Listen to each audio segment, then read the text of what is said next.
Айде да реагираме на едно видео на BTV Media Group. Това ми беше предложено от един човек. Аре да го видим какво ще е. Да им тази сутрин любовна измама в интернет. Непознати мъже заблуждават жени за десетки хиляди левове. Аз нямам търпение да започна това видео. Чакайте малко да преместя тук. Това ще направя. Е така. Премести ми. Гледаме. Така, давайте. Чакайте малко. Удивителни наши зрители сигнализират за така наречените романтични измами, които намират все повече жертви у нас. Службите отчитат, че почти на всеки 2 седмици има жена, която е попаднала в схемата за 10 000 левове. Измамниците използват свободния достъп до социалните мрежи, за да откриват жертвите си. Повече в репортажа на Диана Теодосиева. През август тази жена получава покана за приятелство от непознат мъж. За нейна безопасност крием името и лицето й. Любовната й история започва с едно случайно съобщение, на което отговаря. Започна да ми пише, започна веднага с комплиментите. Аз в началото много бях скептична, защото такива приятелства, де-факто аз не съм приемала до сега. Гледам моите приятели да са приятели на общи познати, да имаме. Представи ми се като лекар, който работи в Сирия, служител на кралския флот, има син. Това като че ли най-много впечатли в цялата история. И той обаче се усети и започна там да набляга. Знае, че на всяка жена това е слабото място, децата. Въпреки че историята на мистериозния мъж звучи невероятна, с времето тя успява да повярва на думите му и да си представи съвместният им живот. Той се показа като истински джентълмен. Комплиментите бяха страшни.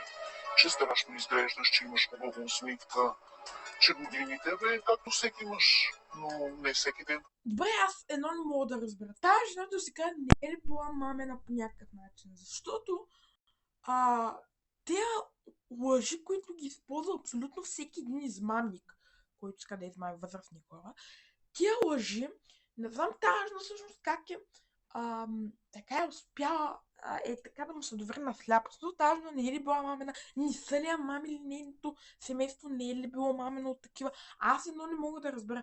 Ти си човек, който трябва да е нащрек много за такива неща. Не, тя е възрастен човек. Най-вероятно много трудно ще го разбереш нещо, но според мен ти ако до сега си била мамена, ще знаеш, че това са оригинални лъжи, които абсолютно всеки един измамник, който иска да докопа някой лев от възрастни хора, които аз знам с тия пари какво ще направи един измамник, това са 400-500 лева. Най-много 600 да ги сложим. Са пари. Това са пари, които де-факто за нищо не могат не могат да ти покрият компютъра, не могат да ти покрият нищо.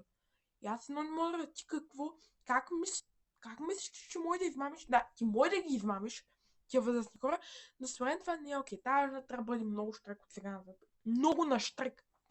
Не мога да говоря. Тази жена трябва да е на щрек в момента адски много. И вие бъдете разбрани. Аз казвам, не обичам лъскавия свят. Искам човек до себе си, искам майка на детето си. Точно точките, които може да те докосне. Тя е възрастна. Може повече от 2 месеца. Той ви обещава съвместен живот. Абсолютно, ама толкова лъскав. То беха собствени клиники. Но аз и на него съм пописала. Никой не се е държал така с мен. Да ти стига едва ли не на пиедестал. Да се чувстваш специално. Една доста елементарна схема, не е нищо, кой знае колко Чакай. сложно. Това е да... Кой не се е държал така с мен 2 месеца. Той ви обещава съвместен живот. Абсолютно, ама толкова лъскав. То беха собствени клиники. Но аз и на него съм пописала. Никой не се е Добре. Нищо му взема малко. държал така с мен. Добре, жена ми е тази странна любов. Какво нищо не мога да Да ти разбера? стига едва ли не на пиедестал.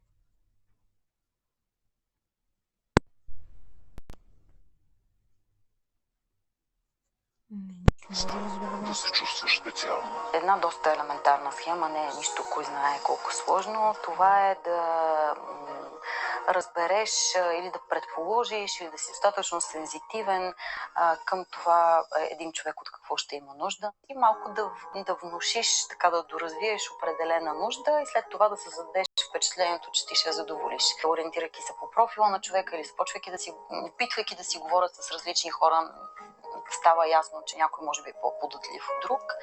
И след това, наистина, така представяйки онова, което човек се надява да срещне, разбира се, е много лесно да бъде стимулиран да съдейства по какъвто начин е необходим. Не след дълго, след първите обещания и любовни признания, мъжът започва да иска пари. Още в края на август беше. Е много лесно Не видях какво пише, бе. да бъде стимулиран да съдейства по какъвто начин е необходим. Не след дълго, след първите обещания и любовни... Чакай. Добър вечер, любов. Имаме спиране на... Да ти пиша. Давай да си почина. Лека нощ и сладки сънища за любов. Обичам те толкова много. What the fuck? Признания, мъжът започва да иска пари. Още в края на август беше. Поиска пари за ваканционните. Около 5000 и нещо евро беше. Това е абсурд. Даже тогава. За няколко дни аз го бях блокирал. И след това защо пак продължих? И аз му пишех, че хода и търся кредити. Но той знае, че съм пенсионерка. Пишех му, че хода. За няколко дни аз го бях блокирал. И след това защо пак продължих? Не знам. Около 5000 и нещо евро беше. Това е абсурд. Даже тогава. За няколко дни аз го бях блокирал. И след това защо пак продължих? Не знам.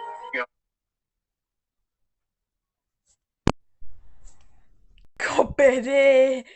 Чакай малко, тук...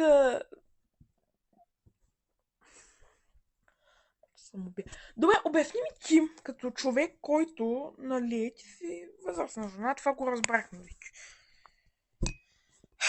Как ти за Бога изобщо, нали, така, го блокираш, направил си нещо правилно, като избор, блокирала си го,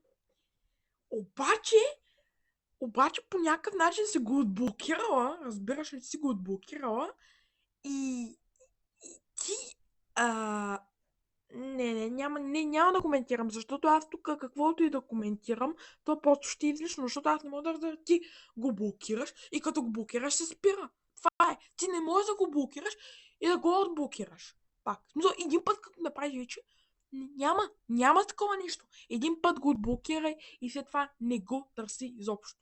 Как ти ще го блокираш и после ще го отблокираш много? Ами, съжалявам, 5000 лева, това е безумна цена, бих казала. 5000 евро. Евро. Следва безумна цена, защото, честно казано, той е лекар, човека, бе, брат. Той е лекар. Той би трябвало да изкарва хубави пари, защото трапач в Сирия, брат. Окей, трябва да изкарва наистина хубави пари. Как човека изобщо, това трябва да наведе на мисълта, че той си е издал сам.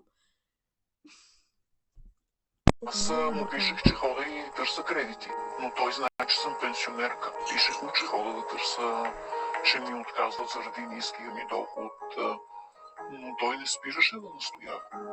Даже ме съветваше да взема от мои близки, от мои познати. Опитах от близки хора, но те дори не ме изслушаха, защото няма как да пратиш пари на човек, който не го познаваш. Но аз и тогава не го проумях. Той тогава много се ядоса. Защо съм споделила с хората, защото това трябва да го стане в пълна тайна. Дори най-близките ми не трябва ли да знаят. Жертвите са възрастни българи. Той тогава много се ядоса. Защо съм споделила с хората, защото това трябва да го стане в пълна тайна. Дори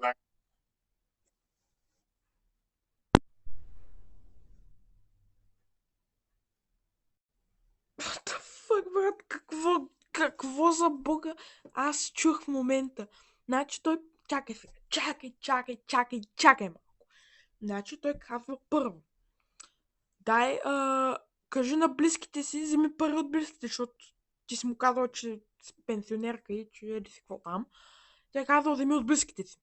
Казал си на близките си, казал си на него, че близките ти не са искали да ти дадат пари и той е казал, това трябва да е нашата тайна. Окей. близките ми не трябва ли да знаят. Жертвите са възрастни българки. Най-често съботните се подбират по специфичен начин. Те когато преценят да таргетират точно тази жертва, те разглеждат фейсбук профила на жертвата, виждат, че тя има снимки само с животни или е снимала природа. Това е нещо, което им говори, че нямат продължителна или трайна връзка или активна връзка в момента. Тези жени нямат близък роднина, с който да са се снимали, на който да разчитат. Започва се комуникация и с много бавни и специфично избрани психологически похвати престъпниците се сближават с жертвата. Голяма част от жертвите продават свое имущество, взимат банкови заеми, услуги за бързи заеми, взимат заеми от роднини в чужбина. Така розовият балон се пука и тя започва да осъзнава, че любовната им история не е реална. А връщайки се назад, остава само разочарование, че е повярвала. До този момент му бех в кърпа вързан. Той ме виждаше вече като банкноти. Много съжалявам. Много съжалявам. Защото аз вече не съм на 20, на 30 години. Тук няма място за извинение и за какво ли не. Няма абсолютно никакво място за извинение, защото ти се доверила на този човек, разбира се, не е по твоя вина, ти си възрастна просто и вярваш почти на всичко. Ама тук нямаш изобщо за съжаление, като има толкова много фактори, които да ти кажат, са ти говорили, че по някакъв начин този човек е измамник, че този човек може да ти навреди. Толкова много фактори има, които по някакъв начин би трябвало да сте накарали ти да повярваш. Толкова ред флагове е имало пред теб и ти не си ги видяла, което е много зле наистина. Което е много, много гадно и изключително тъжно, че дори тия ред флагове, които са пред нея, тя не може да ги види, което е изключително скандал. Не искам кой знае какво от този живот. На мен ми трябва спокойствие. И единствено сега от него ме е страх, защото те са отмъстителни тия хора. Той не е сам. Аз съм убедена, че той не е сам. Колко му е да прати някой. Не може ти да виждаш, че те лъжат и да вярваш. Как става това? Промиват и мозък от всякъде. И не може да се... Бат, това се отнася за теб. Защо го казваш на глава? What the fuck? Това се отнася за теб. Ти си повярвала, брат. Никой не е, нито майка ти е повярвала, нито баща ти, нито близките ти, нито някой друг. Така че нито аз съм повярвала. Така че аз не знам защо ти го казваш на нас. Но, окей, щом така искаш, но това се отнася за теб и само единствено за теб. Това да бъдеш измамен, това да откриеш, че нещо, което е било представено по един начин, всъщност седи по съвсем различен начин, защото това атакува една много съществена компонента на човешката личност, към която ние сме много чувствителни. Това дали сме ценни, дали сме достатъчно добри, за да бъдем обичани, дали можем да бъдем желани и щастливи, да имаме нещо споделено и да бъдем с достатъчно значимост за другия или за другите хора. И е наистина болезнено да преминеш през това. Според българското законодателство, подобни компютърни измами се наказват от 1 до 6 години лишаване от свобода. Привличането на обвиняемите под отговорност обаче е изключително сложно. В процеса на нашите разследвания винаги стигаме до северноафрикански държави. Там хората са специализирани в извършването на точно този вид киберсвързани престъпления. Проблема е, че процентът на разкриваемост точно при тези киберпрестъпления е нисък.